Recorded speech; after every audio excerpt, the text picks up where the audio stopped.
എല്ലാവർക്കും നമസ്കാരം. നിങ്ങളോടൊപ്പം സംസാരിക്കുന്ന ഞാൻ ഡോക്ടർ അമൃത.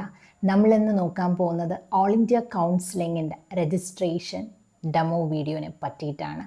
ഈ വീഡിയോയിൽ നമ്മൾ ഓൾ ഇന്ത്യ കൗൺസിലിങ്ങിൻ്റെ രജിസ്ട്രേഷൻ വളരെ ഡീറ്റെയിലാണ് പറഞ്ഞ് മനസ്സിലാക്കാൻ പോകുന്നത്. അപ്പോൾ എല്ലാവരും അറിഞ്ഞല്ലോ അല്ലേ, രജിസ്ട്രേഷനൊക്കെ സ്റ്റാർട്ട് ചെയ്തിട്ടുണ്ട് എന്ന്. അപ്പോൾ നമുക്ക് ഷെഡ്യൂൾ ഉടനെ തന്നെ പ്രതീക്ഷിക്കാം. സാധാരണ രജിസ്ട്രേഷൻ തുടങ്ങുന്നതിൻ്റെ കൂടെ തന്നെയാണ് ഈ ചോയ്സ് ഫില്ലിങ്ങും ഒക്കെ തുടങ്ങി വരുന്നത് കാണാറുണ്ട്. പക്ഷേ ഇപ്പോൾ ഒരു 2 വർഷം കാലയളവ് നമ്മളൊന്ന് എടുത്തു നോക്കുകയാണെങ്കിൽ അതിൽ വ്യത്യാസമുണ്ട്.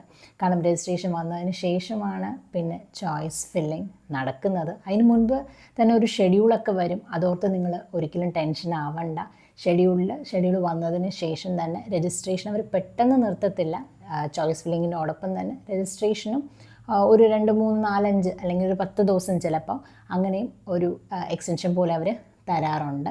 അപ്പോൾ അതോർത്ത് നിങ്ങൾ ടെൻഷൻ ആവണ്ട, പെട്ടെന്ന് അവർ സ്റ്റോപ്പ് ചെയ്യത്തില്ല. അപ്പോൾ നിങ്ങൾക്ക് ഷെഡ്യൂൾ വന്നാലും ചോയ്സ് ഫില്ലിങ്ങും ചെയ്യാം. അതോടൊപ്പം തന്നെ നിങ്ങൾ രജിസ്ട്രേഷൻ ചെയ്തിട്ടില്ല എന്നുണ്ടെങ്കിൽ ആ ഒരു ടൈം ലൈൻ നിങ്ങൾക്ക് എന്തായാലും അവർ തരും രജിസ്റ്റർ ചെയ്യാനുള്ളത്. പക്ഷേ അത് ഓർത്ത് ഇപ്പോഴേ നിങ്ങൾ അങ്ങനെ നിൽക്കേണ്ട, റഷൊന്നും വേണ്ട. കാരണം എന്ന് വെച്ചാൽ എത്രയും പെട്ടെന്ന് രജിസ്ട്രേഷൻ ചെയ്യാൻ പറ്റും എന്നുണ്ടെങ്കിൽ എന്ത് ചെയ്യുക, എത്രയും പെട്ടെന്ന് തന്നെ രജിസ്ട്രേഷൻ ചെയ്തുകൊള്ളാം. കാരണം ആ ഒരു അവസാന ലിമിറ്റിൽ അല്ലേ, അവസാന സമയത്ത് ഇന്നാണ് ലാസ്റ്റ് ഡേറ്റ് എന്ന് പറയുമ്പോൾ നമ്മൾ ചെയ്യാൻ വേണ്ടി നിൽക്കുമ്പോൾ പിന്നെ ഭയങ്കരമായിട്ട് ടെൻഷനായിപ്പോവും. അപ്പോൾ അതൊന്നും വേണ്ട. അപ്പോൾ ഈ വീഡിയോയിൽ നമ്മൾ ഡീറ്റെയിലി എങ്ങനെയാണ് ഓൾ ഇന്ത്യ കൗൺസിലിങ്ങിൻ്റെ രജിസ്ട്രേഷൻ, എങ്ങനെയാണ് കോട്ട ഒക്കെ കൊടുക്കുന്നത്, അതിനൊക്കെ പറ്റി വളരെ ഡീറ്റെയിലിയാണ് നമ്മൾ ഈ വീഡിയോയിൽ ഡിസ്കസ് ചെയ്യാൻ പോകുന്നത്. അപ്പോൾ നമുക്കൊന്ന് വീഡിയോ നോക്കിയാലോ അല്ലേ. അപ്പം ഓൾ ഇന്ത്യ കൗൺസിലിംഗ് രജിസ്ട്രേഷനിൽ ഫസ്റ്റ് നമ്മൾ ശ്രദ്ധിക്കേണ്ട ഒരു കാര്യം എന്ന് വെച്ചാൽ നോ അപ്ലോഡ് ഡോക്യുമെൻറ്റ്സ് ഒന്നും തന്നെ അപ്ലോഡ് ചെയ്യേണ്ടതായിട്ട് വരുന്നില്ല. അതാണ് വളരെ ഇമ്പോർട്ടൻ്റ് ആയിട്ടുള്ള ഒരു കാര്യം. പിന്നെ നിങ്ങൾ അതേസമയം OBC നോൺ ക്രിമിനലെയർ ആയിരിക്കാം. അപ്പോൾ ആ സർട്ടിഫിക്കറ്റ് ഒക്കെ നിങ്ങൾ ചിലപ്പോൾ വെയിറ്റ് ചെയ്തുകൊണ്ടിരിക്കുകയായിരിക്കും അല്ലേ. അപ്പോൾ അതൊന്നും ശരിയായിട്ടുണ്ടാവില്ല. പക്ഷേ നിങ്ങൾക്ക് സമയമുണ്ട്, ആ സർട്ടിഫിക്കറ്റ് ഒക്കെ റെഡിയായി വരട്ടെ. അപ്പോൾ നമുക്ക് എന്താണ്, നമ്മുടെ അഡ്മിഷൻ സമയത്ത് ആ കറക്റ്റ് സർട്ടിഫിക്കറ്റ് എല്ലാം ആ ഇൻസ്റ്റിറ്റ്യൂട്ടിൽ എന്താണ് ഹാജരാക്കേണ്ടതായിട്ട് വരുന്നുണ്ട്. അപ്പോൾ അതൊക്കെ വെയിറ്റ് ചെയ്ത് എന്തായാലും മേടിക്കാം. പക്ഷേ നമുക്ക് ഈ ഒരു സമയത്ത് ഓൾ ഇന്ത്യ കൗൺസിലിങ്ങിൻ്റെ രജിസ്ട്രേഷൻ സമയത്ത് നമുക്ക് ഡോക്യുമെൻറ്റ്സ് ഒന്നും തന്നെ അപ്ലോഡ് ചെയ്യേണ്ടതായിട്ട് വരുന്നില്ല. അപ്പോൾ നോക്കിക്കേ, അപ്പോൾ നമ്മൾ ഈ രജിസ്ട്രേഷൻ ചെയ്യുന്നതിന് മുൻപ് തന്നെ നമ്മുടെ കയ്യിൽ കുറച്ച് ഡോക്യുമെൻറ്റ്സ് ഉണ്ടെങ്കിൽ എന്താണ്, നമ്മൾ ഇത് രജിസ്ട്രേഷൻ ചെയ്യുന്ന സമയത്ത് എല്ലാ ഡീറ്റെയിൽസൊക്കെ പെട്ടെന്ന് എൻ്റർ ചെയ്യാനായിട്ട് പറ്റും. അപ്പോൾ അതോർത്ത് നിങ്ങൾ ഏതൊക്കെ ഡോക്യുമെൻറ്റ്സ് ആണ് നിങ്ങളുടെ കയ്യിൽ കരുതേണ്ടതെന്നൊന്ന് നോക്കിയാലോ. നോക്കിക്കേ, NEET PG 2025 admit card, score card, അതെല്ലാം നിങ്ങളുടെ കൈവശം ഉണ്ടായിരിക്കണം. കാരണം name, roll number, date of birth, ആ ഡീറ്റെയിൽസ് ഒക്കെ നമുക്ക് അതൊന്ന് വേണം. അതോടൊപ്പം തന്നെ mobile number, email ID very important. നമ്മൾ MBA രജിസ്ട്രേഷൻ സമയത്ത് നിങ്ങൾ ഏത് മൊബൈൽ നമ്പറാണോ കൊടുത്തത്, ഏത് ഇമെയിൽ നമ്പറാണോ കൊടുത്തത്, ഇമെയിൽ ആണോ കൊടുത്തത്, അതിൻ്റെയൊക്കെ നിങ്ങളുടെ കയ്യിൽ ഉണ്ടായിരിക്കണം. കാരണം OTP എന്താണ് ജനറേറ്റ് ചെയ്യും. അപ്പോൾ നമുക്ക് OTP വരുമ്പോൾ അത് കറക്റ്റായിട്ട് കൊടുക്കേണ്ടതായിട്ട് വരുന്നുണ്ട്. അപ്പോൾ എന്ത് ചെയ്യുക, ആ MBA സമയത്ത് കൊടുത്തിരുന്ന മൊബൈൽ നമ്പറും ഇമെയിൽ IDയും നിങ്ങളുടെ കൈവശം ഉണ്ടായിരിക്കണം. പിന്നെ നോക്കിക്കേ, MBBS degree certificate, pass certificate, mark sheet, any of this, ഇതെല്ലാം നിങ്ങളുടെ കയ്യിൽ ഇരുന്നോട്ടെ. പിന്നെ അതോടൊപ്പം തന്നെ very important internship completion certificate. കാരണം നമുക്ക് അവർ രജിസ്ട്രേഷൻ സമയത്ത് ഡേറ്റ് ചോദിക്കുന്നുണ്ട്. അപ്പോൾ ഡേറ്റ് എഴുതണമെങ്കിൽ എന്താണ്, ഡേറ്റ് കൊടുക്കണമെങ്കിൽ നമുക്ക് ഈ ഒരു സർട്ടിഫിക്കറ്റിൻ്റെ ആവശ്യകതയുണ്ട്. അപ്പോൾ ഇതെല്ലാം നിങ്ങൾ എടുത്ത് റെഡി ആയിട്ട് ഇരുന്നോളൂ. അപ്പോൾ നോക്കിക്കേ, ഏതാണ് നമ്മുടെ ഒഫീഷ്യൽ വെബ്സൈറ്റ് എന്ന് പറയുന്നത് www.mcc.nic.in. അപ്പോൾ നിങ്ങൾ ആ ഒരു വെബ്സൈറ്റിൽ കയറുമ്പോൾ നിങ്ങൾക്ക് ഇങ്ങനെ ഒരു പേജ് കാണാം അല്ലേ. അപ്പോൾ അതിൽ നമ്മൾ എന്താണ്, PG മെഡിക്കലിൻ്റെ രജിസ്ട്രേഷൻ അല്ലേ ചെയ്യുന്നത്. അപ്പം PG മെഡിക്കലിന് ടോപ്പ് മോസ്റ്റിൽ കാണേ. അപ്പോൾ ആ PG മെഡിക്കൽ ക്ലിക്ക് ചെയ്യുക. ക്ലിക്ക് ചെയ്യുമ്പോൾ നിങ്ങൾ ഇങ്ങനെ ഒരു വിൻഡോ കണ്ടോ, നോക്കിക്കേ, അവിടെ നോക്ക്, ന്യൂ രജിസ്ട്രേഷൻ 2025, ഒരു ന്യൂ എന്ന് പറയുന്ന ഒരു #, ഇട്ട് കിടക്കുന്ന കാണുന്നുണ്ടോ. അപ്പോൾ എന്ത് ചെയ്യുക, അത് ക്ലിക്ക് ചെയ്യുക. അപ്പോൾ നിങ്ങൾ അതിന് മുൻപ് തന്നെ ഈ mcc.nic നമ്മൾ ഓപ്പൺ ചെയ്യുമ്പോഴേ ഇങ്ങനെ ഒരു ടാഗ് വന്നത് കണ്ടോ, ഇങ്ങനെ ഒന്ന് പോപ്പപ്പ് ചെയ്ത് വന്നിട്ടുണ്ട് അല്ലേ. You are being redirected to an external website, please note that MCC cannot be held responsible for external website content and privacy policy എന്ന് പറഞ്ഞ് വന്നിട്ടുണ്ടാവും അല്ലേ. അപ്പോൾ അതുകൊണ്ട് പേടിക്കുകയൊന്നും വേണ്ട, അവിടെ ഓക്കെ കൊടുക്കുക. അപ്പോൾ അത് നമ്മൾ ഓക്കെ കൊടുത്തു. അപ്പോൾ ഞാൻ നേരത്തെ പറഞ്ഞ പോലെ ഇതിൽ ന്യൂ രജിസ്ട്രേഷൻ 2025 ക്ലിക്ക് ചെയ്യുമ്പോൾ ഇതുപോലത്തെ ഒരു വിൻഡോ ആണ് വരുന്നത്. അപ്പോൾ ഇത് മിക്കവരുടെ സംശയമാണ്. എല്ലാവരും എന്ത് ചെയ്യുന്നറിയാമോ, ആദ്യമേ ഇവിടെ കണ്ടോ ഈ കൗൺസിലിംഗ് നീറ്റ് പി ജി ഇവിടെ കണ്ടില്ലേ, NEET P G roll number password എന്നൊക്കെ പറഞ്ഞിട്ട് അതിൽ എല്ലാം കൊടുത്തിട്ട് നോക്കിയിരിക്കും. അപ്പോൾ എന്താണ്, രജിസ്ട്രേഷൻ ഒന്നും ആവുന്നില്ല. അങ്ങനെയാണോ? അങ്ങനെയല്ല. ഇതിൻ്റെ തൊട്ട് താഴെ ഈ ഒരു വിൻഡോ വന്നതിന് ശേഷം തൊട്ട് താഴെ നിങ്ങൾ കണ്ടോ ന്യൂ കാൻഡിഡേറ്റ് രജിസ്ട്രേഷൻ കണ്ടോ, ആ ന്യൂ കാൻഡിഡേറ്റ് രജിസ്ട്രേഷനാണ് നിങ്ങൾ ക്ലിക്ക് ചെയ്യാനുള്ളത്. കാരണം എന്താണ്, നമ്മൾ ആദ്യമായിട്ട് രജിസ്ട്രേഷൻ ചെയ്യാൻ പോവുകയാണ് കേട്ടോ. അത് ശ്രദ്ധിച്ചോളണം. ഈ മുകളിലുള്ളതല്ല, ഈ തൊട്ട് താഴെ ന്യൂ കാൻഡിഡേറ്റ് രജിസ്ട്രേഷൻ ഉണ്ട്, അതാണ് നിങ്ങൾ ക്ലിക്ക് ചെയ്യാനായിട്ട് വരുന്നത്. കണ്ടോ, അത് ക്ലിക്ക് ചെയ്യുക. അപ്പോൾ നോക്കിക്കേ ഇതുപോലത്തെ ഒരു ഇത് വരും, കുറച്ച് ഇൻഫോർമേഷൻ. അത് നമ്മൾ എന്ത് ചെയ്യുക, ബ്രൗഷറൊക്കെ വായിച്ചതിന് ശേഷമാണല്ലോ നമ്മൾ ഇത് ചെയ്യുന്നത്. ബ്രൗഷർ നന്നായിട്ട് വായിക്കുക. പിന്നെ അതിൽ നോക്കിക്കേ I hereby agree to follow എന്ന് പറഞ്ഞ ഒരു ഒത്തിരി കൊടുത്തിട്ടുണ്ട്. അത് നമ്മുടെ ബ്രൗഷർ വായിക്കുമ്പോൾ തന്നെ നമുക്ക് മനസ്സിലാവും. എന്നിട്ട് നോക്കിക്കേ ഇതെല്ലാം വായിച്ച് മനസ്സിലാക്കിയതിന് ശേഷം ഐ എഗ്രി കൊടുത്താൽ മാത്രമേ നമുക്ക് എന്താണ് അടുത്ത ഇതിലോട്ട് പോകാനായിട്ട് പറ്റത്തുള്ളൂ. അപ്പോൾ ഐ എഗ്രി കൊടുക്കുക. അപ്പോൾ നമ്മൾ ഐ എഗ്രി കൊടുത്തു കഴിയുമ്പോൾ നോക്കിക്കേ ന്യൂ കാൻഡിഡേറ്റ് രജിസ്ട്രേഷൻ എന്നൊരു ഇത് കണ്ടോ. അപ്പോൾ അതിൽ നമ്മുടെ roll number, very important, NEET P ജിയുടെ റോൾ നമ്പർ നോക്കിക്കേ, roll number, application number, candidate name, ഇതൊക്കെ ചോദിച്ചിരിക്കുന്നതാണോ, മദർ നെയിം. ഇതിൽ വളരെ ഇമ്പോർട്ടൻ്റ് ആയിട്ട് നിങ്ങൾ മനസ്സിലാക്കാനുള്ള ഒരു കാര്യം എന്തെന്ന് വെച്ചാൽ, നമ്മൾ സ്കോർ കാർഡിൽ എന്താണോ കൊടുത്തത്, നിങ്ങൾ എന്താണോ കൊടുത്തത് അത് കറക്റ്റായിട്ട് അതേ ഡീറ്റെയിൽസ് തന്നെ വേണം ഇവിടെ കൊടുക്കാൻ കേട്ടോ. അതേസമയം നമ്മൾ കറക്റ്റായിട്ട് ഡീറ്റെയിൽസ് അല്ല കൊടുത്തിട്ടുണ്ടെങ്കിൽ എന്ത് സംഭവിക്കും നോക്കിക്കേ, ദാ either you have entered the invalid details or you are not listed the category, ഇങ്ങനെ ഒരു ഓപ്ഷൻ വരും. അപ്പോൾ അതുകൊണ്ട് വളരെ ശ്രദ്ധിക്കുക, നമ്മൾ സ്കോർ കാർഡിൽ എന്താണോ കൊടുത്തത് അതേ ഡീറ്റെയിൽസ് തന്നെ നിങ്ങൾ ഇവിടെ എൻറ്റർ ചെയ്യണം. അപ്പോൾ നോക്കിക്കേ NEET P G roll number 2566 എന്ന് സ്റ്റാർട്ട് ചെയ്യുന്ന ഒരു 11 ഡിജിറ്റ് നമ്പറാണ്. അതേസമയം നോക്കിക്കേ NEET P G application number എന്ന് പറയുന്നത് ഒരു 10 ക്യാരക്ടർ ഉള്ളതാണ്.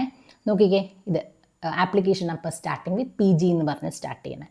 അതേപോലെ കാൻഡിഡേറ്റ് നെയിം, അതെല്ലാം നിങ്ങളുടെ മദേഴ്സ് നെയിം. ഇതിൽ ചിലവരുടെ ഒരു ഡൗട്ടുണ്ട് കേട്ടോ, അതെന്തെന്ന് വെച്ചാൽ മദേഴ്സ് നെയിം അല്ല, ഞാൻ ആദ്യം കൊടുത്ത സമയത്ത് നേരത്തെ ഫാദേഴ്സ് നെയിമായിപ്പോയി മാറിക്കൊടുത്തു എന്നുണ്ടെങ്കിൽ നിങ്ങൾ ആ സ്കോർ കാർഡ് നിങ്ങളുടെ ആ ഒരു ടൈമിൽ നേരത്തെ നിങ്ങൾ എന്താണോ കൊടുത്തത് അതേ ഡീറ്റെയിൽസ് തന്നെ കൊടുക്കണം.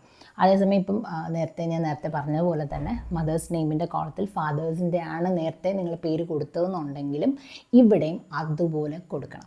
കാരണം സ്കോർ കാർഡിൽ നിങ്ങൾ എന്താണോ കൊടുത്തത് അത് തന്നെ ഇതിൽ കൊടുത്താൽ മാത്രമേ നമുക്ക് എന്ത് ചെയ്യാൻ പറ്റുള്ളൂ, രജിസ്ട്രേഷൻ സബ്മിറ്റ് ചെയ്യുമ്പോൾ അവർ അംഗീകരിക്കത്തുള്ളൂ കേട്ടോ. അതുകൊണ്ട് വളരെ ഇമ്പോർട്ടൻ്റ് ആണ്. അതുകൊണ്ടാണ് ഞാൻ ആദ്യമേ പറഞ്ഞത് എന്താണ്, ഈ രജിസ്ട്രേഷൻ ഫില്ല് ചെയ്യുന്നതിനൊക്കെ മുൻപ് എന്താണ് സ്കോർ കാർഡും എല്ലാം എടുത്ത് വെക്കണമെന്ന്. അപ്പോൾ നോക്കിക്കേ, അപ്പോൾ നമ്മൾ ഇതെല്ലാം കൊടുത്തു. ഇതാ മദേഴ്സ് നെയിം എന്താണോ സ്കോർ കാർഡിൽ കൊടുത്തു അതുപോലെ, അതേപോലെ ഡേറ്റ് ഓഫ് ബർത്ത് കൊടുത്തു എല്ലാം. അപ്പോൾ നോക്കിക്കേ സെക്യൂരിറ്റി പിൻ ചോദിക്കുന്നുണ്ട്, അതും കറക്റ്റായിട്ട് കൊടുക്കുക. അപ്പോൾ ഇത് നമ്മൾ കുറച്ചും കൂടെ ഒന്ന് ഡീറ്റെയിൽ പറഞ്ഞു തരാണേ. നമ്മൾ ഇത് കൊടുത്തു. പിന്നെ മൊബൈൽ നമ്പർ ഇത് ഒരു അൺമാസ്ക് ചെയ്ത് കാണിച്ചിരിക്കുന്നുണ്ടോ, അല്ലേ, മാസ്ക് ചെയ്ത് കാണിച്ചിരിക്കുന്നുണ്ടോ. അപ്പോൾ ഇത് നോക്കിക്കേ, അപ്പോൾ മൊബൈൽ നമ്പറും ഇമെയിൽ ഐ ഡിനും വളരെ ഇമ്പോർട്ടൻ്റ് ആയിട്ടുള്ള കാര്യം എന്ന് വെച്ചാൽ നമ്മുടെ NBA സമയത്ത് നമ്മൾ എന്താണോ കൊടുത്തത് അതേ മൊബൈൽ നമ്പർ ആയിരിക്കണം, ഇമെയിലും ആയിരിക്കണം. ഞാൻ അങ്ങനെ പറയാൻ കാരണം എന്ന് വെച്ചാൽ OTP വരും. ആ OTP അവർ ചോദിക്കുമ്പോൾ എന്ത് ചെയ്യും, വെരിഫിക്കേഷൻ സമയത്ത് നമ്മൾ ഇത് കറക്റ്റ് കൊടുത്താലേ ബാക്കിയുള്ള പ്രോസസ്സ് പോകത്തുള്ളൂ. അതുകൊണ്ടാണ് വളരെ ഇമ്പോർട്ടൻ്റ് ആണ്. അപ്പോൾ ചിലവർ പറയാറുണ്ട് എൻ്റെ മൊബൈൽ ഇപ്പം മിസ്സായിപ്പോയി, കളഞ്ഞുപോയി. അപ്പോൾ അങ്ങനെയാണെങ്കിൽ നിങ്ങൾ വിഷമിക്കേണ്ട, നിങ്ങൾക്ക് ഇമെയിൽ ഉണ്ടല്ലോ, അത് മതി. അപ്പോൾ ഏതെങ്കിലും ഒരെണ്ണം മതി. അതേസമയം ചിലവർ പറയാൻ എന്താണെന്ന് വെച്ചാൽ ഇമെയിലും പോയി മൊബൈലും പോയി. അപ്പോൾ അങ്ങനെയാണെങ്കിൽ പിന്നെ നിങ്ങളെ രക്ഷിക്കാനായിട്ട് നമ്മുടെ NBA മാത്രമേ സഹായിക്കാനായിട്ട് പറ്റത്തുള്ളൂ. അപ്പം NBA അടുത്ത് നിങ്ങൾ ചോദിക്കേണ്ടതായിട്ട് വരുന്നുണ്ട് കേട്ടോ. അപ്പോൾ നോക്കിക്കേ, ഇതാ ചൂസ് പാസ്വേഡ്. പാസ്വേഡ് നമ്മൾ ഇവിടെ ഒരു എക്സാമ്പിൾ കൊടുത്തിരിക്കുന്നുണ്ടോ, നോട്ട് പാഡ് അറ്റ് 1 2 3. കാരണം അവർ പാസ്വേഡ് ജനറേറ്റ് ചെയ്യാനുള്ള സർട്ടൻ ക്രൈറ്റീരിയ പറയുന്നുണ്ട്. Password must be 8 to 13 characters ഉണ്ടായിരിക്കണം, അപ്പർ കേസ് ആൽഫബറ്റ് അറ്റ്ലീസ്റ്റ് 1, പിന്നെ ലോവർ അങ്ങനെ പറയുന്നുണ്ടല്ലേ. അപ്പോൾ അതാണ് ഞാൻ എന്താ ഇവിടെ നോക്കി ഞങ്ങളിവിടെ കൊടുത്തിരിക്കുന്നുണ്ടോ, നോട്ട് പാഡ് അറ്റ് 1 2 3. അപ്പോൾ ഇതേ ഒരു മോഡലിൽ കൊടുത്താൽ മതിയാവും. പിന്നെ നോക്കിക്കേ, do you wish to submit, അങ്ങനെ ചോദിക്കുമ്പോൾ എന്ത് കൊടുക്കുക, എസ് കൊടുക്കുക. അപ്പോൾ ഇതാണ് ഞാൻ നേരത്തെ പറഞ്ഞത് കേട്ടോ. ഇത് കണ്ടില്ലേ, ഈ മൊബൈൽ നമ്പർ കൊടുക്കുമ്പോൾ എന്താണ്, OTP വരും, അത് നിങ്ങൾ കൊടുക്കുക. അപ്പോൾ ഇതിൽ ഏതെങ്കിലും ഒരെണ്ണം മതി, മൊബൈൽ നമ്പർ ഓർ നിങ്ങളുടെ ഇമെയിൽ. എന്നിട്ട് എന്ത് ചെയ്യുക, സെക്യൂരിറ്റി പിൻ കൊടുക്കുക, എന്നിട്ട് വെരിഫൈ ആൻഡ് ഫൈനൽ സബ്മിറ്റ്. അപ്പോൾ നോക്കിക്കേ, ഇവിടെ ഈ വിൻഡോ ഒന്ന് നോക്കിക്കേ, ഓതൻറ്റിഫിക്കേഷൻ ഫോം കംപ്ലീറ്റഡ്. അപ്പോൾ ഓതൻറ്റിഫിക്കേഷൻ കംപ്ലീറ്റ് ചെയ്തു. അപ്പോൾ ഇനി നമുക്ക് എന്താണുള്ളത്, ഫിൽ ആപ്ലിക്കേഷൻ ഫോം.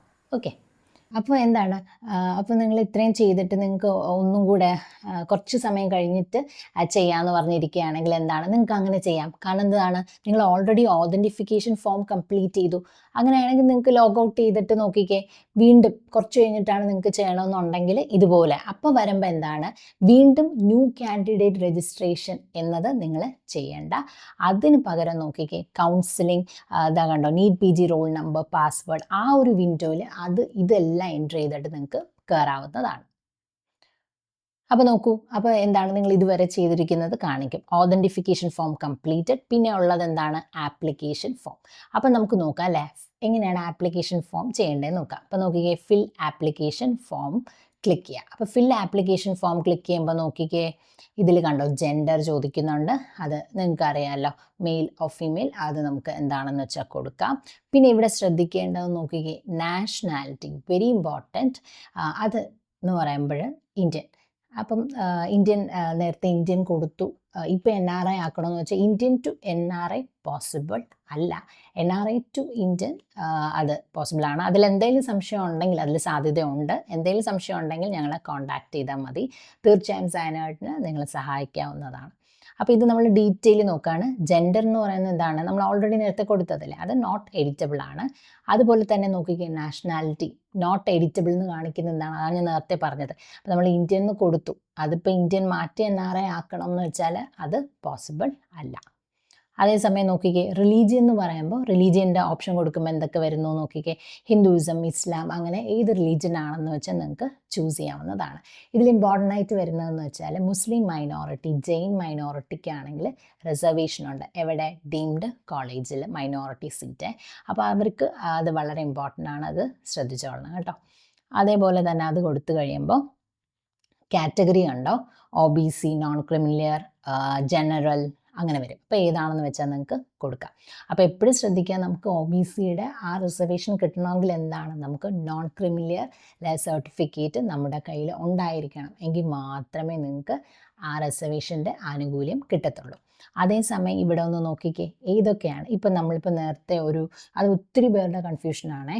നേരത്തെ ഞാൻ OBCന്ന് മാറിപ്പോയി, അങ്ങനെ കൊടുത്തതായിരുന്നു. പക്ഷെ സത്യത്തിൽ ഞാൻ OBC അല്ല, എനിക്കിപ്പോൾ ജനറലാക്കണമെന്നുണ്ട്. അപ്പോൾ അങ്ങനെയാണെങ്കിൽ മാറ്റാൻ പറ്റുമോ, പോസിബിളാണ്. അപ്പോൾ ആർക്കൊക്കെ പോസിബിൾ ആണെന്ന് ഞാൻ പറഞ്ഞുതരാം കേട്ടോ. നോക്കിക്കേ, എക്കണോമിക്കലി വീക്കർ സെക്ഷൻ ആയിരുന്നു നേരത്തെ കൊടുത്തത്, ഇപ്പം നിങ്ങൾക്ക് ജനറൽ ആക്കണമെങ്കിൽ സാധിക്കും. അതുപോലെ തന്നെ OBC ആയിരുന്നു, ജനറൽ ആക്കണമെങ്കിൽ പറ്റും. SC കൊടുത്തുപോയി, പക്ഷേ SC അല്ല, അപ്പം ജനറൽ ആക്കണമെങ്കിൽ അത് പറ്റും.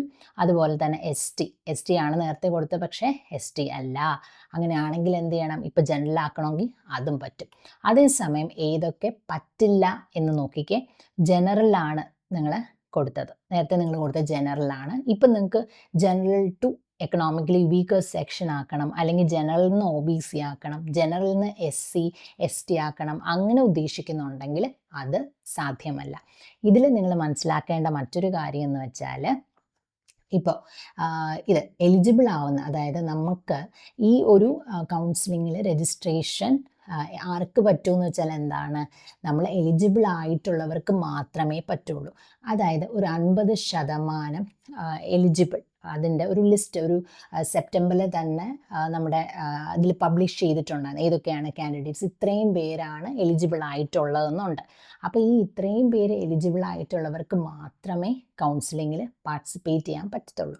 അപ്പോൾ ആ എലിജിബിലിറ്റി എങ്ങനെ നിർണ്ണയിക്കുന്നു എന്ന് വെച്ചാൽ എന്താണ്, അവരൊരു കട്ട് ഓഫ് ഇട്ടിട്ടുണ്ടായിരുന്നില്ലേ, അതായത് നമ്മുടെ ജനറൽ എക്കണോമിക്കലി വീക്കർ സെക്ഷൻ ആണെങ്കിൽ 50%, അതേസമയം PWD general economically weaker section ആണെങ്കിൽ 45%, അതേസമയം SC ST OBC ആണെങ്കിൽ 40%. അതായത് ഒരു ജനറൽ ഒരു 276 മാർക്കും നമ്മുടെ OBC SC ST ആണെങ്കിൽ നമുക്ക് ഒരു 345 റേഞ്ചും ആയിരുന്നല്ലോ. അപ്പം ഇതായിരുന്നു. അപ്പോൾ ഇതിൽ നിങ്ങൾ വന്നിട്ടുണ്ടെങ്കിൽ മാത്രമേ നമുക്ക് ഈ ഒരു കൗൺസിലിംഗ് നമ്മൾ എലിജിബിൾ ആവത്തുള്ളൂ, നമുക്ക് രജിസ്ട്രേഷൻ ചെയ്യാനായിട്ട് പറ്റത്തുള്ളൂ. അപ്പോൾ ഇതിൽ നമ്മൾ ശ്രദ്ധിക്കേണ്ട ഒരു മറ്റൊരു കാര്യം എന്തെന്ന് വെച്ചാൽ, ഇവിടെ ചില കാൻഡിഡേറ്റ്സ് എന്ത് ചെയ്യുന്നറിയാമോ, അവർക്ക് 276 മാർക്സ് ഉണ്ടായിരിക്കത്തില്ല, പക്ഷെ അവരെന്ത് ചെയ്യും, 335 ആണേ, OBCയുടെ കട്ട് ഓഫ് വന്നിട്ട് 335 അല്ലേ. അപ്പോൾ നോക്കിക്കേ, അപ്പോൾ ഈ 276 ആണ് എന്താണ്, ജനറൽ ആണെങ്കിൽ കട്ട് ഓഫ് എന്ന് പറയുന്നത് 276 ആണ്. അപ്പോൾ അതേസമയം അവർ ആദ്യം കൊടുത്തത് OBC ആയിരുന്നു. അപ്പോൾ OBC കൊടുത്തത് കൊണ്ട്, അപ്പോൾ OBC ആണെങ്കിൽ ഒരു 235 മാർക്ക് മതി, അപ്പോൾ അതുകൊണ്ടായിരുന്നു അവർ എലിജിബിൾ ആയത്. പക്ഷേ അതേസമയം ഇപ്പോൾ അവർ 276 മാർക്കില്ല, പക്ഷേ ജനറലിൽ നിന്നുള്ളത്, അതായത് OBC നിന്ന് ആദ്യം കൊടുത്തത് മാറ്റിയിട്ട് ഇപ്പം ജനറലിൽ നിന്ന് കൊടുക്കുകയാണെങ്കിൽ അത് ബുദ്ധിമുട്ടുണ്ടാക്കില്ലേ? തീർച്ചയായിട്ടും അത് ബുദ്ധിമുട്ട് ഉണ്ടാക്കും. പിന്നെ അടുത്ത നോക്കിക്കേ, മാരിറ്റൽ സ്റ്റാറ്റസ് ചോദിച്ചിട്ടുണ്ട്, അത് നിങ്ങൾക്ക് എന്താണെന്ന് വെച്ചാൽ കൊടുക്കാം. Do you want to apply armed force medical college ചോദിക്കുന്നുണ്ട്. അപ്പോൾ നിങ്ങൾക്ക് താല്പര്യം ഉണ്ടെങ്കിൽ തീർച്ചയായിട്ടും എസ് അല്ലെങ്കിൽ നോ കൊടുക്കുക. അപ്പോൾ നമ്മൾ ഇതിൽ ഡീറ്റെയിലി ആയിട്ട് നോക്കുന്നുണ്ടേ. നോക്കിക്കേ, ഇതിൽ വന്നിട്ട് പേഴ്സൺ വിത്ത് ഡിസബിലിറ്റി, ഇതിൽ എസ് ഓർ നോ. അപ്പം നേരത്തെ ചില കാൻഡിഡേറ്റ്സ് പറയാറുണ്ട്, നേരത്തെ ഞാൻ എസ് ആയിരുന്നു കൊടുത്തത്, പക്ഷേ ഇപ്പം എൻ്റെ ഇതൊക്കെ വെച്ച് നോക്കിയപ്പോൾ എനിക്കത് കിട്ടാൻ സാധ്യതയില്ല എന്നുണ്ടെങ്കിൽ എന്ത് ചെയ്യുക, നിങ്ങൾക്ക് ഉറപ്പായിട്ടും അത് മാറ്റി നോ എന്ന് കൊടുക്കാം.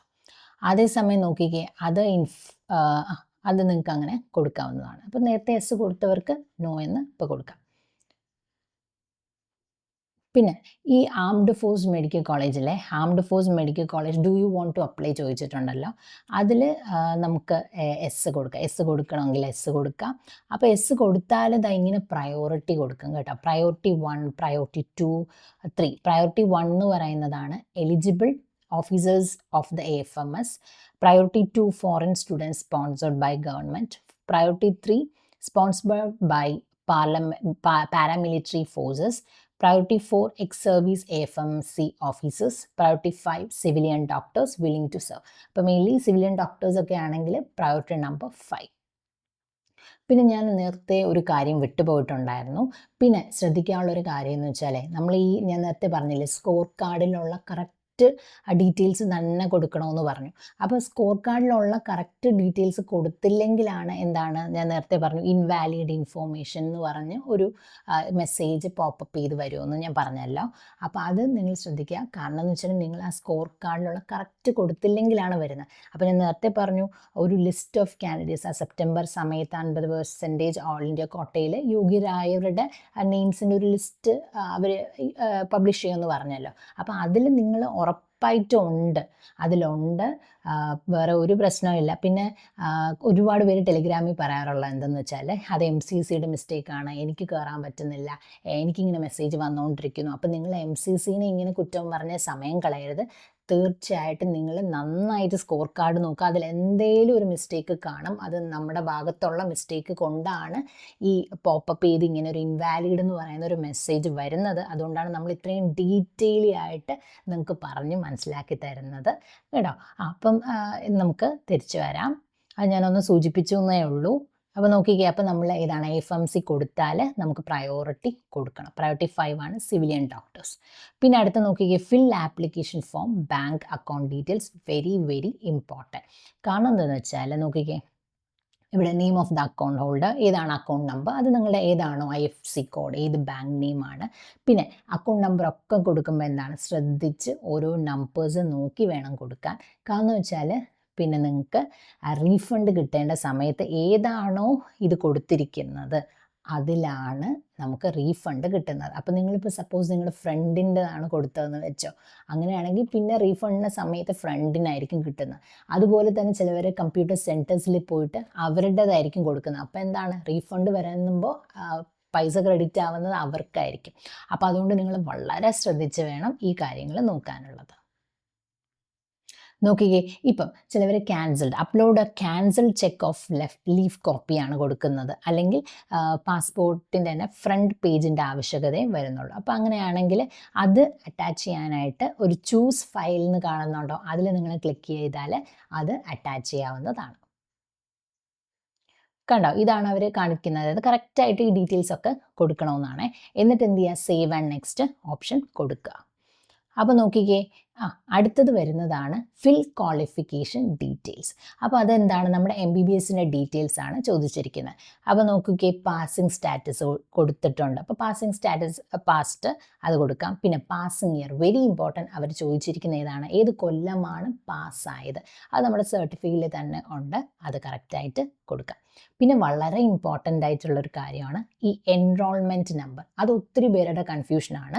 എൻറോൾമെൻറ്റ് നമ്പർ എന്ന് ഉദ്ദേശിക്കുന്നതെന്ന് വെച്ചാൽ നിങ്ങളുടെ MBBSൻ്റെ എൻറോൾമെൻറ്റ് നമ്പർ, അതായത് നിങ്ങളുടെ MBBSൻ്റെ ഹോൾ ടിക്കറ്റ് അല്ലെങ്കിൽ MBBSൻ്റെ എക്സാമിൻ്റെ അതാണ്, മനസ്സിലായി. MBBS സമയത്തുള്ള റോൾ നമ്പറാണ് അവർ ചോദിക്കുന്നത്. വളരെ ഇമ്പോർട്ടൻ്റ് ആണ്.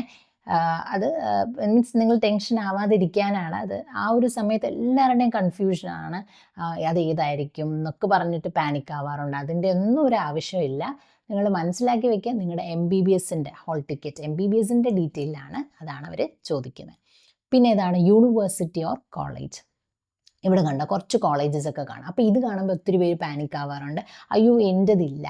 അപ്പോൾ അതോർത്ത് വിഷമിക്കേണ്ട. നിങ്ങളുടെ ഇല്ലെങ്കിൽ എന്താണ്, അതേഴ്സ് എന്ന് പറയുന്ന ഓപ്ഷൻ കൊടുക്കുക.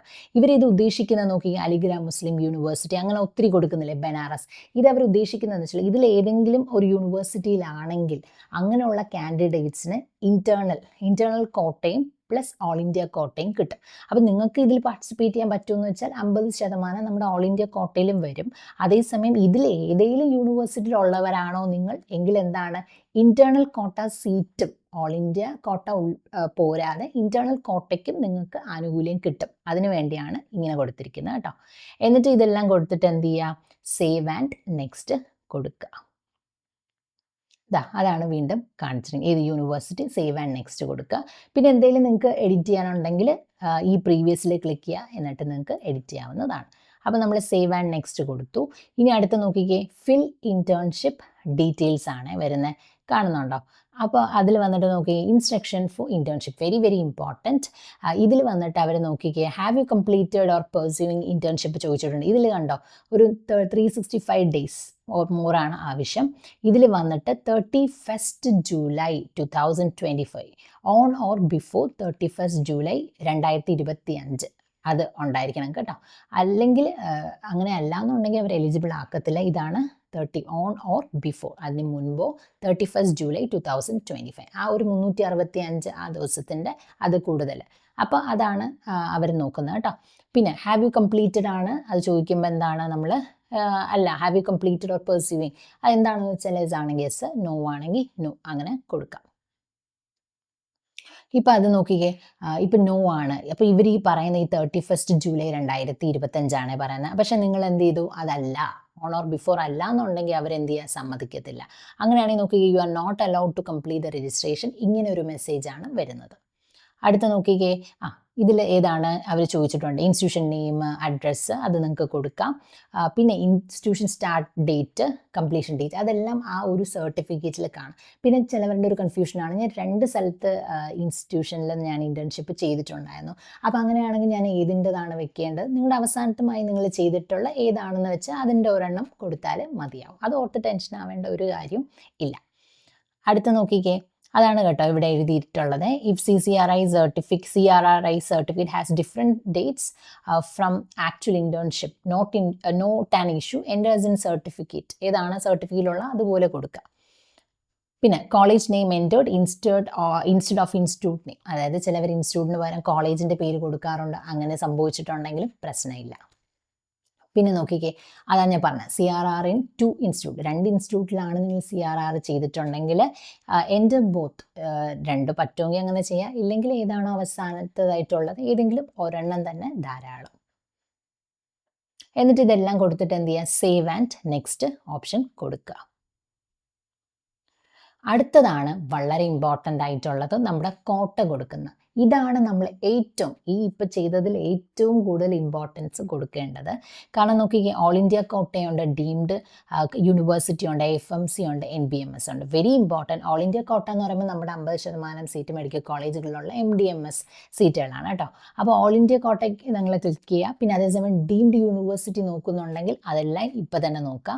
അതേസമയം FMC ആംഡ് ഫോഴ്സിലാണ് നിങ്ങൾ പാർട്ടിസിപ്പേറ്റ് ചെയ്യാൻ ആഗ്രഹിക്കുന്നുണ്ടെങ്കിൽ അത് കൊടുക്കുക. പിന്നെ NBMS DNB കോട്ട വെരി ഇമ്പോർട്ടൻറ്റ്. അതായത് DNB സീറ്റുകൾ, നമ്മുടെ NBMS ഡിപ്ലോമ, അതെല്ലാം ഈ NBMS കോട്ടയിൽ വരുന്നത്. അപ്പം ഇതിലേതാണോ ഒക്കെ നിങ്ങൾക്ക് ആവശ്യമുണ്ടോ അതെല്ലാം കൊടുക്കുക. പിന്നെ മറ്റൊരു കാര്യം എന്ന് വെച്ചാൽ, നിങ്ങൾ ഇപ്പം കൊടുത്തില്ല എന്നുണ്ടെങ്കിൽ, ഇപ്പോൾ FMC ഒന്നും ഇപ്പോൾ കൊടുത്തില്ല എന്നുണ്ട്, പിന്നെ നിങ്ങളൊരു ചിന്തിക്കുകയാണ് അയ്യോ എനിക്കത് കൊടുക്കേണ്ടതായിരുന്നു എന്ന് ചിന്തിച്ചാൽ അത് പിന്നെ പ്രശ്നം ഉണ്ടാക്കും. അപ്പം നിങ്ങളിപ്പം ഒരു പക്ഷേ ഇത് കൺഫ്യൂഷൻ ഒഴിവാക്കേണ്ട എങ്ങനെയെന്ന് വെച്ചാൽ, ഇതിപ്പോൾ നിങ്ങളിപ്പോൾ സപ്പോസ് നിങ്ങൾ DNB നോക്കുന്നില്ല, അല്ലെങ്കിൽ നിങ്ങൾ ഡിപ്ലോമയുടെ സീറ്റ് നോക്കുന്നില്ല എന്നുണ്ടെങ്കിലും നിങ്ങൾ എന്ത് ചെയ്യുക, ഇപ്പോഴാണ് നമുക്ക് കൊടുക്കാൻ പറ്റത്തുള്ളൂ. അപ്പോൾ അതുകൊണ്ട് എന്ത് ചെയ്യുക, എന്തായാലുമൊക്കെ ഈ NBMS DNB കോട്ടയൊക്കെ കൊടുത്തേക്കും. പിന്നെ നിങ്ങൾ ചോയ്സ് ഫില്ലിംഗ് സമയത്തോ നിങ്ങൾ ഓപ്ഷൻ കൊടുക്കേണ്ട ആ ഒരു സമയമില്ലേ, ആ ഓപ്ഷൻ കൊടുക്കേണ്ട സമയത്ത് ഇപ്പോൾ നിങ്ങൾക്ക് നിങ്ങൾക്ക് DNBയോ ഡിപ്ലോമയോ നിങ്ങൾക്ക് താല്പര്യം ഇല്ല എന്നുണ്ടെങ്കിൽ കൊടുക്കണ്ട. അതേസമയം ചില മിക്ക കാൻഡിഡേറ്റ്സിൻ്റെ ഇതാണ്, അവർ പറയാൻ എന്താണ്, അയ്യോ ഞാൻ ഇപ്പോൾ കൊടുത്തില്ല, പക്ഷെ പിന്നെ ആ ഒരു ഫില്ലിങ്ങിൻ്റെ സമയത്ത് അയ്യോ കൊടുത്താൽ മതിയായിരുന്നു എന്നൊക്കെ പറഞ്ഞ് അപ്പോൾ ഒരു ടെൻഷൻ അടിച്ച് വിഷമിക്കേണ്ടതില്ല. അതുകൊണ്ട് ഇപ്പോൾ എന്താണോ ഉള്ളത് ഇതെല്ലാം കൊടുത്തേക്കും. പിന്നെ ഡീംഡ് നിങ്ങൾക്ക് ചോയ്സ് ഉണ്ടെങ്കിൽ തീർച്ചയായും അങ്ങനെ കൊടുക്കാവുന്നതാണ്. പിന്നെ ഇവിടെ ശ്രദ്ധിക്കാനുള്ളത് നോക്കിക്കേ, OBC SC ST PWD candidates ആണെങ്കിൽ ഇത് വന്നിട്ട് എന്താണ് 10,500 രൂപയാണ്. അതേസമയം ജനറൽ എക്കണോമിക്കലി വീക്കർ സെക്ഷനിലാണെങ്കിൽ പേയ്മെൻറ്റ് വന്നിട്ട് 26,000 രൂപ ആണ്. എന്നിട്ട് നോക്കിക്കേ, you are required to pay an amount, എന്നിട്ട് സേവ് ആൻഡ് നെക്സ്റ്റ്. അതേസമയം നോക്കിക്കേ, ഡീംഡ് യൂണിവേഴ്സിറ്റീസ് ആണ് നിങ്ങൾ നോക്കുന്നുണ്ടെങ്കിൽ അവിടെ വന്നിട്ട് 2,05,000 രൂപയാണ്. പിന്നെ അത് നമുക്ക് UPI വഴി 2 ലക്ഷം പറ്റത്തില്ല കേട്ടോ സെൻഡ് ചെയ്യാനായിട്ട്. അപ്പോൾ നോക്കിക്കേ, അടുത്ത് നോക്കി ഫിൽ കോണ്ടാക്ട് ഡീറ്റെയിൽസ്, അങ്ങനത്തെ ഒരു ഇതാണ് കാണുന്നുണ്ട്. അപ്പോൾ അതിലെങ്ങനെയാണ് നമുക്ക് നോക്കാം.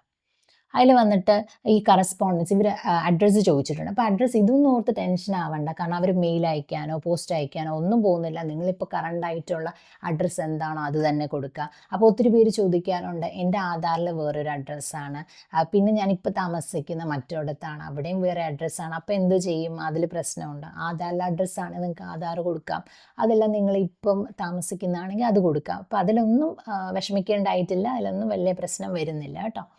പിന്നെ നോക്കി പെർമനൻറ്റ് അഡ്രസ്സ്, അതായത് നേരത്തെ ഉള്ള ഇതിപ്പോൾ സെയിം എസ് കറസ്പോണ്ടൻസ് നേരത്തെ കൊടുത്തതാണെങ്കിൽ ഇവിടെ സെയിം കൊടുക്കുക, എന്നിട്ട് സേവ് ആൻഡ് നെക്സ്റ്റ് കൊടുക്കുക. അടുത്തത് നോക്കിക്കേ, പ്രിവ്യൂ ഫൈനൽ സബ്മിറ്റിന് മുൻപ് നമുക്ക് നോക്കാനായിട്ട് കണ്ടോ ആപ്ലിക്കേഷൻ ഫോം. ഇത് നിങ്ങൾ കറക്റ്റായിട്ട് നോക്കുക, നമ്മൾ കൊടുത്ത ഡീറ്റെയിൽസ് ഒക്കെ കറക്റ്റ് തന്നെയാണോ, ഈ കാറ്റഗറി എല്ലാം കറക്റ്റായിട്ടാണോ വന്നത് ഒക്കെ നോക്കുക. പിന്നെ ഞാൻ നേരത്തെ പറഞ്ഞല്ലോ, നിങ്ങളിപ്പോൾ നേരത്തെ OBC ആണ് കൊടുത്തത്, പക്ഷേ ജനറലിൽ നിന്ന് ഇപ്പോൾ കൺവേർട്ട് ചെയ്തു, അപ്പോൾ അതെല്ലാം കറക്റ്റായിട്ട് വന്നോ നോക്കുക. അപ്പോൾ എല്ലാം ഇതിൽ കാണും, റോൾ നമ്പറും കാൻഡിഡേറ്റ് നെയിമും എല്ലാ ഡീറ്റെയിൽസും കറക്റ്റ് ആണോ എന്ന് ഒരിക്കൽ കൂടി നോക്കുക. അപ്പോൾ ചില സമയത്ത് നിങ്ങൾ നേരത്തെ കൊടുത്തത് കൺവേർഷൻ ചെയ്തത് ചിലപ്പം കാണാനുള്ള സാധ്യത ചില സ്ഥലത്ത് ഉണ്ടാവും. അപ്പോൾ അങ്ങനെ എന്തെങ്കിലും ഉണ്ടെങ്കിൽ അത് പ്രശ്നമില്ല, അത് നമുക്ക് നോക്കാം. അപ്പോൾ ഇത് നോക്കിക്കേ, റാങ്ക് ഡീറ്റെയിൽസ് എല്ലാം കറക്റ്റായിട്ട് ഇതെല്ലാം കൊടുത്ത് കറക്റ്റാണോ നോക്കണം കേട്ടോ. ഒരിക്കൽ കൂടി നോക്കുക, പാസിംഗ് സ്റ്റേറ്റസ്, ആ ഒരു ഇയർ കൊടുത്തത്, എൻറോൾമെൻറ്റ് നമ്പർ, അതെല്ലാം കറക്റ്റാണോ എന്ന് ഒരിക്കൽ കൂടി നോക്കുക. പിന്നെ അത് മാത്രമല്ല, ഇതിൻ്റെ ഒരു പ്രിൻ്റ് ഔട്ടും കൂടെ എടുത്ത് വെച്ചോളൂ. അപ്പോൾ നമ്മൾ അതെല്ലാം കൊടുത്തു, കണ്ടോ ഇതാണ് പ്രിവ്യൂ, അതായത് നമ്മളെല്ലാം കൊടുത്ത് കറക്റ്റാണോ നോക്കുകയാണേ. അപ്പോൾ ഇത് കൊടുത്ത അനുസരിച്ച് ഓൾ ഇന്ത്യ കോട്ട, ഡീംഡ് കൊടുത്തു, ആംഡ് ഫോഴ്സ് കൊടുത്തു, NBMS DNB കോട്ട അതെല്ലാം നോക്കി. പിന്നെ ഇൻസ്റ്റിറ്റ്യൂഷൻ നമ്മളെല്ലാം കറക്റ്റാണോ എന്ന് ഒന്നും കൂടെ ഒന്ന് ക്രോസ് ചെക്ക് ചെയ്യാം. അപ്പോൾ എല്ലാം കൊടുത്തു, എല്ലാം. ഇതാണ് ഞാൻ നേരത്തെ പറഞ്ഞത്, click here to view uploaded. അപ്പോൾ നേരത്തെ ആ ചെക്ക് കൊടുത്തതിൻ്റെ അത് നിങ്ങൾക്ക് വേണമെങ്കിൽ ഒന്നും കൂടെ കാണാം അല്ലേ, അത് കറക്റ്റ് ആണോ, അത് തന്നെയാണോ, ആ ഫയൽ തന്നെയാണോ അപ്ലോഡ് ചെയ്തത് എന്ന് നോക്കുക. കാരണം ചിലവർക്ക് ചിലപ്പം ആ ഒരു തിരക്കിൽ, ആ ഒരു ടെൻഷനിൽ വേറെ എന്തെങ്കിലും ഡോക്യുമെൻ്റ് ആണ് മാറിപ്പോയിട്ടുണ്ടെന്നുണ്ടെങ്കിൽ കൊടുത്തത്, ഇപ്പം നമുക്ക് ഈ ഒരു അവസരത്തിൽ ക്ലിക്ക് ചെയ്ത് നോക്കാം നമ്മൾ കൊടുത്തത് തന്നെയാണോ എന്ന് കേട്ടോ. എന്നിട്ട് എല്ലാം കൊടുത്തതിന് ശേഷം കണ്ടോ, ഈ ഡിക്ലറേഷന് താഴെ ഒരു ചെറിയ ബോക്സ് കണ്ടില്ലേ, ഐ ഹിയർ ബൈ ഡിക്ലെയർ, അത് ടിക്ക് ചെയ്യുക. അത് ടിക്ക് ചെയ്തിട്ട് വേണം എന്ത് ചെയ്യുക, എല്ലാം ഉറപ്പ് വരുത്തിയതിന് ശേഷം save and submit, final submit കൊടുത്തേക്കാം. അപ്പോൾ നോക്കിക്കേ, അപ്പോൾ കണ്ടോ, അപ്പോൾ പ്രീവിയസ് കൊടുത്താൽ നിങ്ങൾക്ക് എന്തെങ്കിലും എഡിറ്റ് ചെയ്യണമെന്നുണ്ടെങ്കിൽ എഡിറ്റ് ചെയ്യാം. അപ്പോൾ നോക്കിക്കേ, ഫൈനൽ സബ്മിറ്റ് എസ് കൊടുക്കാം. അപ്പോൾ എസ് കൊടുക്കുമ്പോൾ നോക്കിക്കേ, ഇത് കണ്ടോ, ഇങ്ങനെ ഒരു വിൻഡോ ആയിരിക്കാം വരുന്നത്. അപ്പോൾ ഇതിൽ കൊടുത്തിരിക്കുന്നത് കണ്ടോ, pay registration fee, very important. Registration fee payment ചെയ്താൽ മാത്രമേ പൂർണ്ണമാകത്തുള്ളൂ. അപ്പോൾ ഒരു ഇമ്പോർട്ടൻറ്റ് മെസ്സേജ് ഈ രജിസ്ട്രേഷൻ ഫീ പേ ചെയ്യാത്തതുകൊണ്ട് വന്നത് എന്താണ്, without registration fee payment choice filling is not allowed. അപ്പോൾ നിങ്ങൾ ചോയ്സ് ഫില്ലിംഗ് ചെയ്യണമെങ്കിൽ എന്താണ്, രജിസ്ട്രേഷൻ പേയ്മെൻറ്റ് ചെയ്തേ പറ്റത്തുള്ളൂ. ഇങ്ങനൊരു മെസ്സേജാണ് വന്നിരിക്കുന്നത്. അപ്പോൾ നമ്മൾ എന്ത് ചെയ്യുക, അടുത്തത് രജിസ്ട്രേഷൻ ഫീ പേ ചെയ്യും. അപ്പോൾ അത് ക്ലിക്ക് ചെയ്യുമ്പോൾ ഇതുപോലെ വരും. അപ്പോൾ സെലക്ട് പേയ്മെൻറ്റ് പ്രൊവൈഡർ ഏതാണോ, നിങ്ങൾക്കിപ്പോൾ HDFC ബാങ്ക് പേയ്മെൻറ്റ് ആണ്, DBS ഇങ്ങനെ വരുന്നുണ്ടോ, അപ്പോൾ ഏതാണെന്നുള്ളത് നിങ്ങൾക്ക് കൊടുക്കാവുന്നതാണ്. പിന്നെ അതേസമയം പേയ്മെൻറ്റ് മെത്തേഡ് ചിലപ്പോൾ കാർഡ് ചോദിക്കാം, നെറ്റ് ബാങ്കിങ് ചോദിക്കാം. ഇപ്പോൾ ഡീംഡ് യൂണിവേഴ്സിറ്റി ഒക്കെ ആണെങ്കിൽ ഞാൻ നേരത്തെ പറഞ്ഞതുപോലെ എന്താണ്, 2,50,000 ആണേ. അപ്പോൾ അങ്ങനെയാണെങ്കിൽ നമുക്ക് UPI വഴി പറ്റത്തില്ല. അപ്പോൾ എന്ത് ചെയ്യുക, കാർഡ് പേയ്മെൻറ്റ് ചെയ്യാം. അതേസമയം കാർഡുണ്ട്, നെറ്റ് ബാങ്കിങ് ഉണ്ട്. അപ്പോൾ നെറ്റ് ബാങ്കിങ് ആണ് കൊടുത്തെങ്കിൽ എന്താണ് ഇങ്ങനെ വരും, SBI, ICICI, HDFC, ആക്സിസ് ഇങ്ങനെ വരും കേട്ടോ. അപ്പോൾ ഏതാണെന്നുള്ളത് നിങ്ങളുടെ ഏതാണ് ബാങ്ക് എന്നുള്ളത് സെലക്ട് ചെയ്യുക, എന്നിട്ട് പേ നൗ ചെയ്യുക. കണ്ടോ, അതേസമയം നോക്കിക്കേ, ഇത് ഒത്തിരി ബാങ്ക്സ് വരുന്നുണ്ടോ, അതിൽ ലിസ്റ്റ് വരാം.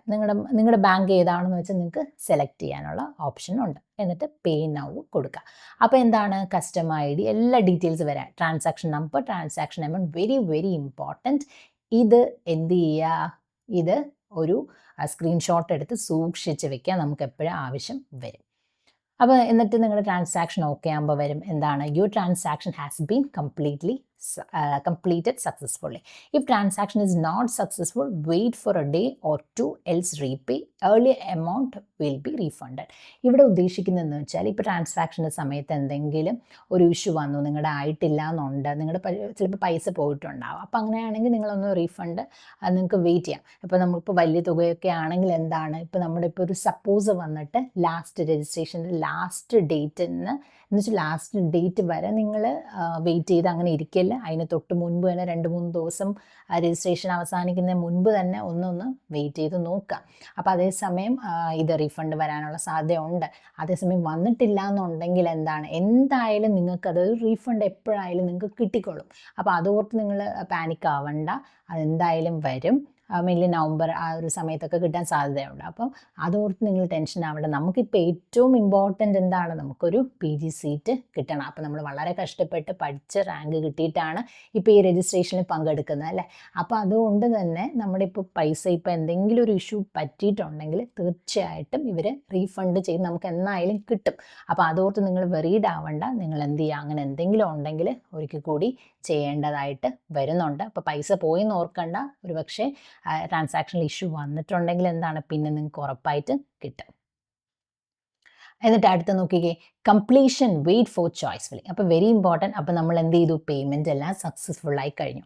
അപ്പോൾ നോക്കിക്കേ, ഇമ്പോർട്ടൻറ്റ് മെസ്സേജ് വന്നത് എന്താണെന്ന്, choice filling or modification for round 1 will be available as per schedule. അപ്പം നേരത്തെ നമ്മൾ പൈസ അടയ്ക്കാതിരുന്നപ്പോൾ ഉള്ള മെസ്സേജ് എന്തായിരുന്നു, പൈസ അടച്ചാൽ മാത്രമേ കൗൺസിലിങ്ങിൽ പങ്കെടുക്കാൻ പറ്റത്തുള്ളൂ, അങ്ങനെയല്ലേ ഒരു മെസ്സേജ് വന്നത്. പക്ഷേ ഇപ്പോഴത്തെ മെസ്സേജ് എന്താണെന്ന് നോക്കിക്കേ, choice filling or modification for round 1 will be available as per schedule. അപ്പോൾ ഷെഡ്യൂൾ അനുസരിച്ച് നടക്കുന്നതാണെന്ന് വന്നു. അപ്പോൾ ഇതാണ് നമ്മുടെ ഏറ്റവും വലിയ വിൻഡോ കേട്ടോ, ഏറ്റവും വലിയ പേജ്. അപ്പോൾ ഇത് നോക്കുമ്പോൾ കണ്ടോ, കാൻഡിഡേറ്റ് പ്രൊഫൈൽ, ചോയ്സ് ഫില്ലിംഗ്, ഇതെല്ലാം വരും. അപ്പോൾ ചോയ്സ് ഫില്ലിംഗ് ഒക്കെ സ്റ്റാർട്ട് ചെയ്യുമ്പോൾ എന്ത് പറ്റുമെന്ന് പറയുമ്പോൾ, ഈ ചോയ്സ് ഫില്ലിങ്ങിൻ്റെ ഇവിടെ ന്യൂ എന്ന് പറഞ്ഞിട്ട് ഒരു ടാഗ് വരും. അപ്പോൾ ഇനി ഈ പേജാണ് നമുക്ക് ഏറ്റവും ഇമ്പോർട്ടൻ്റ് ആയിട്ട് ശ്രദ്ധിക്കേണ്ടതായിട്ട് വരുന്നുള്ളത്. പിന്നെ ഇത് കുറച്ച് ഇമ്പോർട്ടൻ്റ് ആയിട്ടുള്ള കാര്യങ്ങളാണ്. എല്ലാവരും വെറി ചെയ്തിരിക്കുന്ന കുറച്ച് കാര്യങ്ങളെ പറ്റി പറയാനാണ് പോകുന്നത്. All India PG medical counselling 2025 MCC registration. അപ്പോൾ എന്താണ് details of mistakes which are not an issue. അപ്പോൾ നിങ്ങൾ കൊടുത്തുപോയ ചില കാര്യങ്ങൾ ഓർത്ത് അയ്യോ മിസ്റ്റേക്ക് ഇത് പറ്റി ഇനിയിപ്പോൾ എന്താവും എന്നൊക്കെ പറഞ്ഞ് നിങ്ങൾ ടെൻഷൻ അടിച്ചിരിക്കുന്നുണ്ടെങ്കിൽ ഈ ഞാൻ പറയുന്ന കാര്യങ്ങളിലാണോ നിങ്ങളുടെ പ്രശ്നം ഉള്ളെങ്കിൽ ഇതൊന്നും ഒരു പ്രശ്നമല്ല എന്ന് മനസ്സിലാക്കാനുള്ളതാണ്. നോക്കിക്കേ, ഫസ്റ്റ് റോങ് എൻറോൾമെൻറ്റ് നമ്പർ. ഞാൻ നേരത്തെ പറഞ്ഞു MBBSൻ്റെ ഡീറ്റെയിൽസ് ആണ് ഈ എൻറോൾമെൻറ്റ് നമ്പർ അല്ലേ, MBBSൻ്റെ ഹോൾ ടിക്കറ്റോ അങ്ങനെയുള്ളതെന്ന് പറഞ്ഞു. പക്ഷെ ഞാൻ അടിച്ചതേ മാറിപ്പോയി, അതിലൊരു തെറ്റ് പറ്റിപ്പോയി. അപ്പം ഞാനും ഭയങ്കര വെറീഡാണ്, ഇനി എന്തെങ്കിലും പറ്റുമോ? ഇല്ല, പ്രശ്നമില്ല. അതേസമയം നമുക്കൊരു കുറച്ച് കൊല്ലം മുൻപ് തന്നെ നമുക്കൊരു നോട്ടിഫിക്കേഷനിൽ ഇത് പറഞ്ഞിട്ടുണ്ടായിരുന്നു. ഇപ്പം എൻറോൾമെൻറ്റ് നമ്പർ ഇല്ലെങ്കിൽ NA എന്ന് വേണമെങ്കിലും എഴുതാമെന്നും പണ്ട് പറഞ്ഞിട്ടുണ്ടായിരുന്നു. അപ്പോൾ ഇത് ഈ എൻറോൾമെൻറ്റ് നമ്പർ നിങ്ങൾ കൊടുത്തു, അതിലെന്തെങ്കിലും മിസ്റ്റേക്ക് ഉണ്ടെങ്കിൽ അത് പ്രശ്നം അല്ല. അതേസമയം നോക്കിക്കേ, പാസിംഗ് ഇയർ മെൻഷൻഡ് എന്താണ് ഇൻറ്റേൺഷിപ്പ് കംപ്ലീഷൻ ഇയറായി പാസ് ഇയർ ആണ് ചോദിച്ചത്. പക്ഷേ അയ്യോ ഞാൻ മാറിപ്പോയി, ഞാൻ കൊടുത്തത് ആ ഒരു ഹറിബറിയിൽ കൊടുത്തത് ഇൻറ്റേൺഷിപ്പ് കംപ്ലീഷൻ ഇയർ ആയിപ്പോയി. അപ്പോൾ എന്തെങ്കിലും പ്രശ്നമുണ്ടോ? അങ്ങനെ പ്രശ്നമില്ല. പിന്നെ നോക്കിക്കേ, passing year mention in degree സർട്ടിഫിക്കറ്റിൽ മെൻഷൻ ചെയ്തു, പക്ഷേ ഞാൻ ഒരു എക്സാം ഡേറ്റ് ആണ് കൊടുത്തത്, അതിലും വലിയ പ്രശ്നമൊന്നും ഇല്ല. പിന്നെ അതേസമയം നോക്കിക്കേ, ഫുൾ നെയിം, അതായത് യൂണിവേഴ്സിറ്റി കോളേജിൻ്റെ ചോദിച്ചപ്പോഴേ എൻ്റെ ഫുൾ നെയിം അടിക്കാനുള്ള ഒരു സ്പേസ് ഇല്ലായിരുന്നു. അയ്യോ ഇനിയിപ്പോൾ എന്ത് പറ്റും, പകുതിയെ കൊടുത്തോളൂ എങ്കിലും പ്രശ്നമില്ല. പിന്നെ നിങ്ങൾ ശ്രദ്ധിക്കേണ്ട ഒരു കാര്യം ഞാൻ പറയാൻ വിട്ടുപോയി. കാരണം നിങ്ങൾ ഓരോന്ന് കൊടുക്കുമ്പോഴേ ഈ കുത്ത് കോമ അങ്ങനെയൊക്കെ ഉള്ളതുണ്ടല്ലോ, ഹാഷ്, അതൊക്കെ അവോയ്ഡ് ചെയ്യുക കേട്ടോ. അപ്പോൾ അതൊക്കെ ശ്രദ്ധിക്കുക, നമ്മൾ കൊടുക്കുമ്പോൾ കറക്റ്റായിട്ട് കൊടുക്കുക. അപ്പം ഇങ്ങനെ കുത്ത് കോമ ഹാഷൊക്കെ അടിക്കുമ്പോൾ അത് പിന്നെ സിസ്റ്റം സേവ് ആവാതെ പോകും കേട്ടോ, അത് ശ്രദ്ധിച്ചോളൂ. പിന്നെ നോക്കിക്കേ, internship institute intern medical college, അതായത് ഇൻസ്റ്റിറ്റ്യൂട്ട് ചോദിച്ചു, പക്ഷേ ഞാൻ ഇൻസ്റ്റിറ്റ്യൂട്ട് അല്ല കൊടുത്തത്, മെഡിക്കൽ കോളേജ് ആണ് ഇൻസ്റ്റിറ്റ്യൂട്ട് ഓഫ് ഹോസ്പിറ്റലിൽ കൊടുത്തതെന്നുണ്ടെങ്കിൽ അതും വലിയ പ്രശ്നമൊന്നും ഇല്ല. പിന്നെ നോക്കിക്കേ, did internship in 2 institute intern only 1. അപ്പോൾ 2 സ്ഥലത്ത് ഞാൻ ഇൻറ്റേൺഷിപ്പ് ചെയ്തു, പക്ഷേ ചോദിച്ച സമയത്ത് ഞാൻ ഒരെണ്ണേ കൊടുത്തോളൂ, അതും പ്രശ്നമില്ല. പിന്നെ നോക്കിക്കേ, internship completion date wrongly mention. അപ്പോൾ കംപ്ലീഷൻ ഡേറ്റിന് പകരം ഞാൻ വേറെ ഒരു ഡേറ്റാണ് കൊടുത്തത് എന്നുണ്ടെങ്കിലും വലിയ പ്രശ്നമൊന്നും ഇല്ല. പിന്നെ നോക്കി, സം റാൻഡം അഡ്രസ്സ്, ഞാൻ എൻ്റെ അഡ്രസ്സ് സത്യത്തിൽ ഇതാണ്, ഞാൻ ആധാറിൽ ഇതാണ് കൊടുത്തു, പക്ഷേ ഞാൻ ഇപ്പോൾ താമസിക്കുന്നത് കൊടുത്തു, അതൊന്നും ഒരു പ്രശ്നവും അല്ല. അപ്പോൾ നോക്കിയേ, അപ്പോൾ above listed ones are not an issue. So അതുകൊണ്ട് തന്നെ എന്താണ്, അതിനെ ഓർത്തൊന്നും ടെൻഷൻ അടിക്കേണ്ട. അടുത്ത നോക്കിക്കേ, ഇത് കുറച്ച് ഇമ്പോർട്ടൻ്റ് ആയിട്ടൊരു കാര്യമാണ്, ഇത് എല്ലാവർക്കും സംശയമുള്ളതാണ്. If you have selected the wrong quota, did not add AIQ or deemed, അപ്പം എന്ത് ചെയ്യും? അതായത് ഞാൻ നേരത്തെ പറഞ്ഞു, ഞാൻ കോട്ട കൊടുക്കുന്ന സമയത്ത് വളരെ ശ്രദ്ധിച്ച് വേണം ചെയ്യേണ്ടത്. പക്ഷെ ഞാൻ എന്ത് ചെയ്തു, അയ്യോ ഡീംഡ് കൊടുത്തില്ല, പക്ഷെ ഞാൻ ഇപ്പം ചിന്തിക്കുന്നു, എല്ലാം കഴിഞ്ഞപ്പോൾ ഞാൻ ചിന്തിക്കുകയാണ്, അയ്യോ ഡീംഡ് കൊടുക്കായിരുന്നു, അയ്യോ എനിക്കിപ്പോൾ ഡീംഡ് വേണമായിരുന്നു, ഞാൻ ആ ഒരു ഇത് മിസ് ചെയ്തല്ലോ എന്ന് പറഞ്ഞ് നിങ്ങൾ ഇരിക്കുകയാണെന്നുണ്ടെങ്കിൽ എന്ത് ചെയ്യുക, നിങ്ങൾ വെയിറ്റ് ചെയ്താൽ മതി. അവിടെ ഒരു റീസെറ്റ് രജിസ്ട്രേഷൻ, അതായത് അൺലോക്ക് രജിസ്ട്രേഷൻ എന്ന് പറയുന്ന ഒരു ഓപ്ഷൻ വരും. അത് നമ്മുടെ ചോയ്സ് ഫില്ലിങ്ങിനൊക്കെ മുൻപ് അങ്ങനെ വരും. അപ്പോൾ അത് നിങ്ങൾ വെയിറ്റ് ചെയ്താൽ മതി, കാരണം പേയ്മെൻറ്റ് വൺസ് ചെയ്താൽ മതി. അപ്പോൾ അതുകൊണ്ട് നിങ്ങൾ അത് നോക്കുക കേട്ടോ. ആ റീസെറ്റ് രജിസ്ട്രേഷനിൽ വരുമ്പോൾ നിങ്ങൾക്ക് ഏതാണെന്നുള്ള ആ കോട്ട ഏത് നിങ്ങൾക്ക് പിന്നെ കൊടുക്കേണ്ടതായിട്ടുള്ളത് അത് അതിൽ ക്ലിക്ക് ചെയ്തിട്ട് പിന്നെ കൊടുക്കാവുന്നതാണ്. അപ്പോൾ later you can pay, don't need to pay now, അതാണ് ഉദ്ദേശിക്കുന്നത്. ഇപ്പോൾ പേ ചെയ്യേണ്ട, ആ ഒരു സമയത്ത് നമുക്ക് പേയ്മെൻറ്റ് വൺസ് നമുക്ക് പേയ്മെൻറ്റ് ചെയ്യാവുന്നതാണ്. അപ്പോൾ നിങ്ങളോട് സംസാരിച്ച ഞാൻ doctor Amrita. All the very best.